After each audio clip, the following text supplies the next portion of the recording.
You're listening to Inside Content, the TV industry podcast. This show is brought to you by 3Vision, a global TV industry consultancy specialising in content acquisition, strategy, research and business development.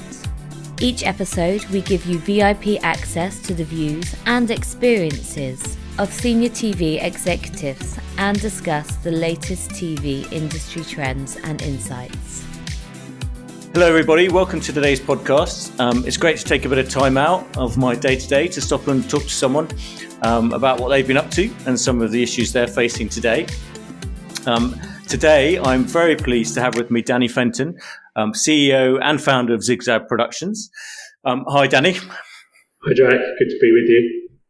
Great. Now I'll do my own brief introduction, but I think I'll just I'll come to you. But Danny, as I said, is CEO and founder of Zig Zag. Zig Zag is one of the UK's foremost independent television production companies, formed way back in 1999. I'm sorry if that makes me sound like I'm making you old, Danny, but boy, has a lot happened since 1999. I think we maybe talk a bit about that. So if I understand it correctly, you've overseen kind of the launch of offices in New York, in Manchester. You still, I think, executive produce all Zig Zag content. You founded the New Independent Producers Alliance, and you can tell us more about exactly what you do. But perhaps, tell us a bit about what you do at Zig Zag and your role in the company, because you'll do a better job than me. Thanks, Jack. As you say, I'm the founder and CEO of Zig Zag. Zig Zag was founded in the last century, November 1999. At that time, it wasn't particularly fashionable to launch independent production companies, and I was approached by my former boss, John Whiston from BBC Manchester, who at the time was running Yorkshire Tyne Tees Television, and asked me if I'd be interested in Yorkshire Tyne Tees backing Zig Zag. Yorkshire at the time was part of Granada, as it was then, which is now obviously ITV. And regional television at the time was powerful. So Yorkshire Tyne Tees had its sort of own funds, and they took a 25% stake of the company from inception. And we were very fortunate. We hit the ground running at the time, and already had sort of a lot of good relationships both in the US and in the UK. And after 2 years of Yorkshire Tyne Tees backing, we had the option to buy ourselves out of the company, and we took the opportunity to do so, and became independent, fully independent. And that remained the case until 2009, when we were approached by a then small French company called Banijay, who I don't know whatever happened to them. I think they're still around somewhere. And we sold the company 100% in 2009. That didn't work out as we had planned, which we can come on to in more detail, but we bought the company back again in 2010, and we've remained 100% independent since 2010. Our focus has always been on unscripted programming, a split sort of 50-50 between factual and formats over the years. And we produced probably over 1,000 hours of programming in that time. That's a lot. That's a lot of shows. I guess maybe I'd love to get your thoughts. If we start on the, I guess, slightly historical kind of perspective, almost. Since you've launched it, I admit it, I was being sort of facetious about it, but since 1999, there's been a huge amount of consumer and business change. That's even before the 2003 Communication Act, which was sort of arguably one of the stimulants of the real kind of growth in the independent production sector. And since then, kind of the way consumers watch TV has just fundamentally changed. Doesn't resemble kind of now what it did 20 years ago. And with that behavioural change, we've also seen business change. We've seen gorillas like Netflix come into the market, changing the US commissioning market, changing lots of things, more competitors, more streamers, different windows, kind of global markets opening up, I guess, different business models, direct to consumer, kind of ups and downs, I guess, of access to finance and how that changes. I mean, that's I'm now making things up, but presumably you would agree, and I'm just interested to get your perspective on how everything has changed since then, and probably since 2010 as well, when you bought back the company from Banerjee. I mean, arguably, and sometimes it's easy to look back at things with rose-tinted glasses, those first 5 years of Zig Zag were easier than the current climate. And that was even before the Communications Act sort of really kicked in.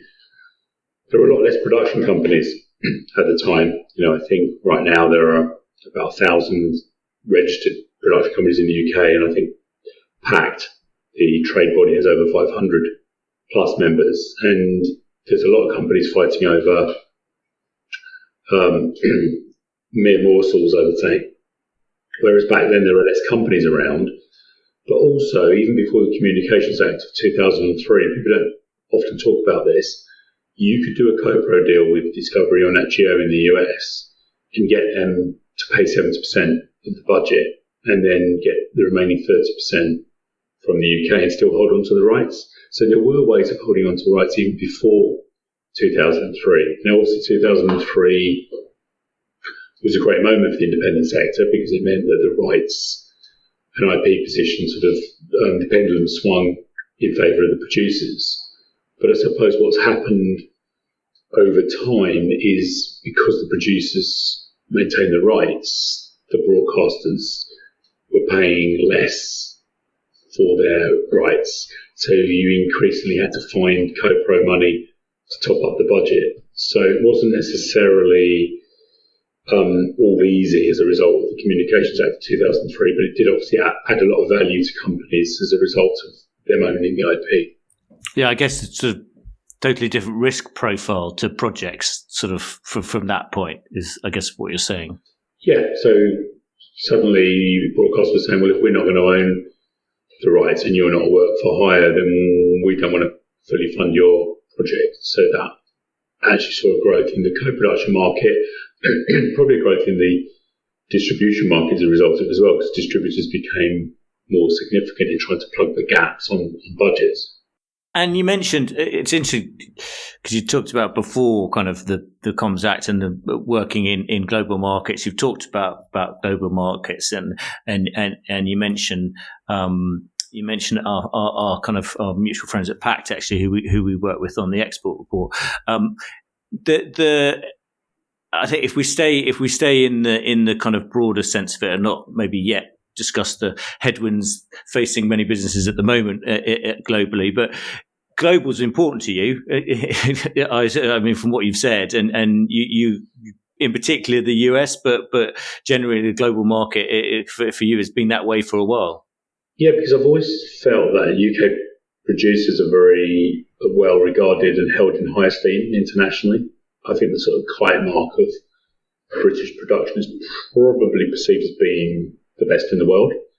And therefore, in a UK market, which is actually relatively small in the great scheme of things, because even though we may have like 1,000 channels on a EPG, on a Sky EPG, there's only really half a dozen main buyers in the UK putting the streamers to one side. And therefore, the world of television is more significant. So even from our early days when we were part of Yorkshire Time Teas and we worked with Granada International, we started to do Canadian co-productions because there were tax incentives to work with Canada. We were already sort of moving into the US, sort of the bridgehead into the US for a lot of UK companies. At that time was Discovery and National Geographic in Washington, as it was at the time. And then increasingly over the years, we've always remained open-minded that our market is the world, and because British producers are so well received, you can take your project anywhere. And the focus, I mean, it's interesting. You talked about the bridge being kind of Discovery-like, kind of but with the kind of growth in services and the growth in kind of people out there offering content, that means that your global view isn't particularly narrow. So even in the US and other markets, kind of you feel kind of the kite mark of UK content works for quite a wide variety of people. I think we're fortunate in that we speak the same language as the Americans, and therefore UK produced content has always done well in the US, and increasingly more and more British producers have had success in selling into the US. For us, we opened up the US office in I think 2005, and the US has been up to 50% of our turnover at points because the budgets are bigger. And going back to what I said about there being only a handful of buyers in the UK, I mean, the last time I counted in the US for unscripted, there were 71 different buyers. So there's a lot more opportunity to sell in the US because there are a lot more buyers. Putting current market conditions to one side, historically there have always been, more opportunities in the US than the UK. And I think, a lot of UK producers have tried to capitalise on that. So I think, not wishing to move on to gloomier kind of subjects, but obviously the current market is challenged. I mean, we saw good. Well, there's lots of different ways you can look at it. Just on the global UK export front, kind of great year, financial year that ended 2023. Kind of numbers were up, kind of everywhere really, and the highest kind of number that I think that since the reports have been done. But everyone kind of within that on a qualitative basis recognised that kind of there are headwinds and the coming year is going to be a challenge. And we know from kind of the very public narrative in that commentators have, and also from what some company reports are saying, that kind of it's been a tough year, particularly in the US, which, if, as you've said, is such a big part of the market. And it's not just about the US studios who have had a big strategic refocus. They've kind of obviously invested a lot in D2C. Now they're focused, got a lens a bit more towards profitability. They've been cutting their costs, and everyone has been trimming their content spend in the US. Also, the streaming service has been focused on profitability. Kind of the linear TV networks have had a tough time because the advertising market's been hit hard, and also their audience is fragmenting. Pay TV is losing subscribers. So generally, US market's been really tough. And we've seen kind of, people love talking about the end of peak TV, but I guess from your perspective, you've seen this, you've seen this, you feel this because you're working with people, no doubt, who are facing those pressures. Yeah, very much so. I mean, I think in 2008, when there was a recession, it wasn't as bad as this current market for TV producers or content providers as we are now. The way I like to describe it is, before the pandemic, I think if there was a seesaw, everybody imagined that the sort of streaming money would go up and the linear money would go down on the seesaw. A weird byproduct of the pandemic is that obviously a lot of money wasn't spent during that period because production wasn't possible.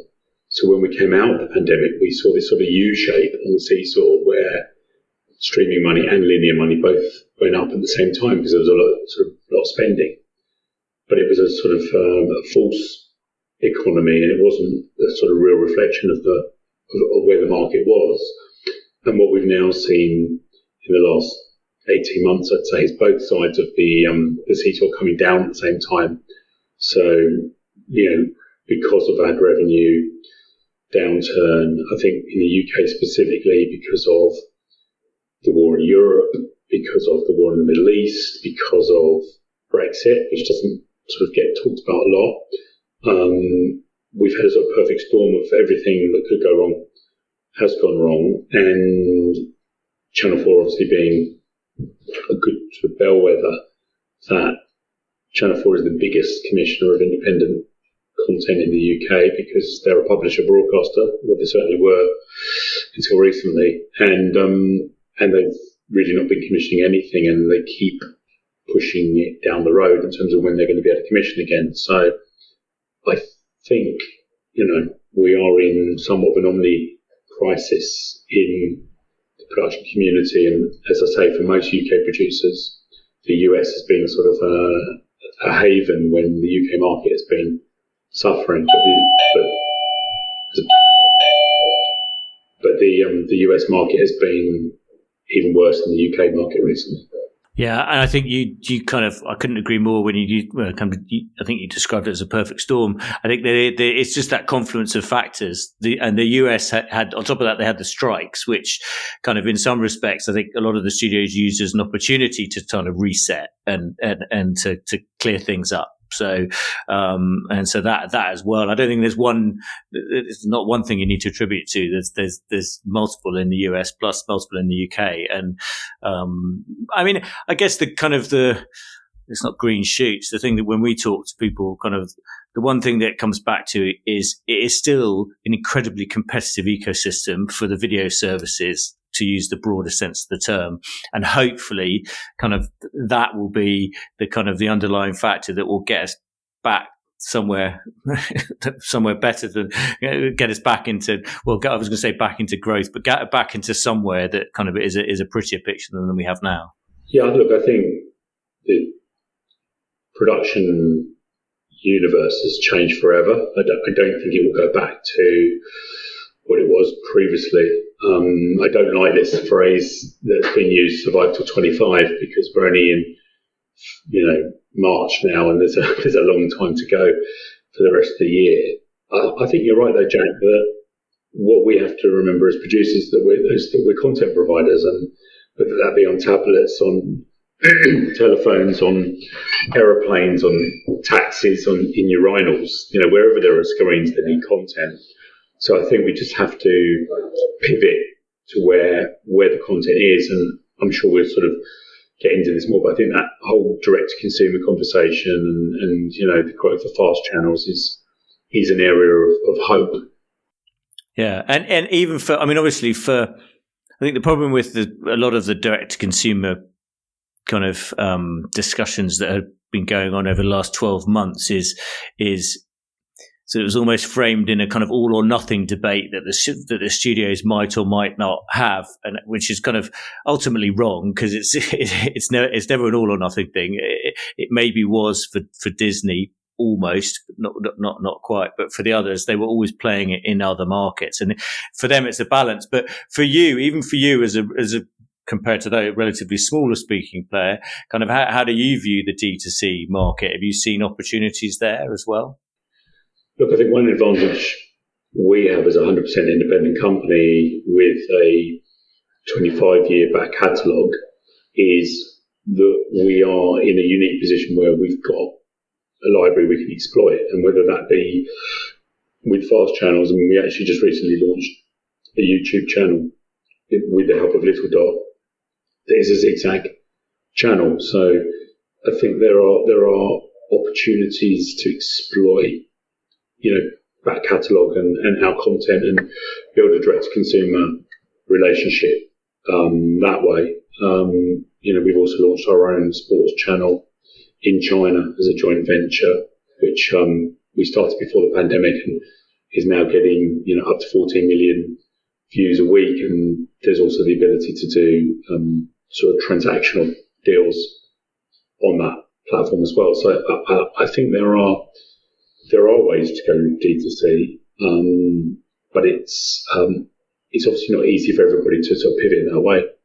Yeah, I guess that's the kind of key question. I mean, perhaps I'm completely speculating here, but in a way, kind of you have, because of your DNA, you're quite you appear to be a company that's quite innovative. You kind of look for opportunities, probably quite nimble.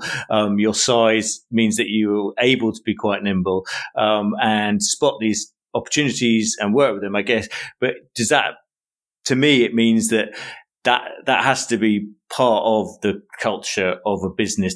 Which they have to develop if they don't have it, to be able to think a little bit more. It's not just strategically, but just think a bit more about kind of how you can do things with your content rather than just look for the next sale to the next person.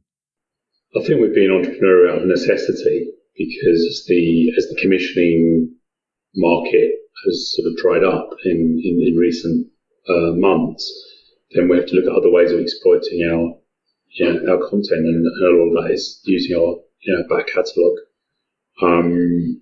I'd say in some ways the so-called super indies are more flexible to do that because they've got the infrastructure to do that.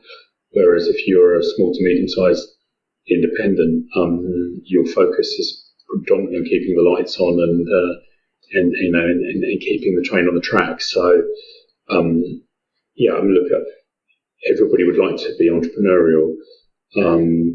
The problem with, let's say, the fast channel universe is it's more jam tomorrow, and there aren't many, if any, fast channels that are paying minimum guarantees or advances on content. So you're having to take a gamble in a way by delivering all the content, which is at a cost, in the hope that you've backed the right fast channels that are going to get you a return. Yeah, I think you're absolutely right. I mean, it's in one of those awkward stages fast where it's consuming a lot of oxygen and there's a lot of hype around it, and there's a lot of good revenue in the US for a lot of people, and there's some revenue elsewhere, but it's still at a very low level and it's still very challenging, but it's really exciting and it's a kind of opportunity, but it's one having to navigate. You have to navigate it, definitely. Okay, that's brilliant. I mean, we're coming close to time, but I kind of have to ask you on about one of the other themes of the year, which is probably less directly commercially rated, but that is the phenomenon and the buzz around AI, more specifically, I guess, generative AI, with kind of, I guess, it was a sector where investors piled in billions in 2023. So you've got to pay attention to it. But it's not a new thing. It's just someone polished up ChatGPT, put a UI in it and got a few more people interested is my view. But, and it's not easy to sort of talk about because, I almost feel it's been, portrayed kind of almost universally in films as destructive, with the exception of a few films. And there's sort of almost three camps, I feel. There's Bill Gates, who's very vocal on it and recognizes the strengths that it can offer businesses, and that it can take huge workloads and processes to do it for him. There's kind of creatives. I'm thinking of the ones more like Nick Cave, who kind of talk about it not being able to feel or have emotion and think, and therefore all that comes out is soulless rubbish. And then there's kind of those in between who kind of actually might have been using it already. There's plenty of tools already that have been used for it. And I'm just interested, I mean, it became a point of contention as part of the strikes, which I think was kind of made up during the process. It was never really part of the issue at the start. From your point of view, I guess perhaps more practically, kind of, have you got thoughts on where that sits in with your business? I mean, I always see myself as a little bit of a technophobe and not sort of fully up to speed on the latest sort of technological opportunities. I went to a conference run by PACT on AI, and I came back with all this information to the office to say, oh my God, did you know you could do this and that with AI or whatever? And my colleague said to me, but we're doing all of that already. So things like subtitling or translation, there are AI-based apps that do a lot of the things in TV that we take for granted. And I think the big thing that people say is that not that AI is going to replace people's jobs, it's people using AI that will replace people's jobs. And I think that there are clearly opportunities with AI to take away some of the mundanity of the jobs in TV, like logging. I think in animation, not needing to rotoscope anymore. So I think there are a lot of positives that come out of AI that will improve the process. I think John McVeigh at PACT said it will give a boon to sales of shows internationally because you won't need to have everything translated. You'll automatically be able to sell shows with the dubbing done through AI, per territory. So I can see there will be a lot of positives that will come out of AI. But I think because I'm, as a bit of a technophobe and a late adopter, I feel like they're going to happen by osmosis. Like I'm not going out there trying to sort of find out what the next AI invention is going to be. I just think it's happening. It's already happening, and we may not realise it. Like you said, I think we've been using AI without even realising we're using it. Yeah, I think absolutely right. I think just the same way my life has become easier by adopting various pieces of software and technology and things like that. I think you're right. I think that's going to happen more and more. I can't remember who it was. Someone cleverer than me said, think of it as having infinite interns, which is kind of a good way of thinking of it, because it basically you only get anything good out if you put something in, and you need to check it all. so which I thought was quite a good way of putting it. But look, Danny, that's great.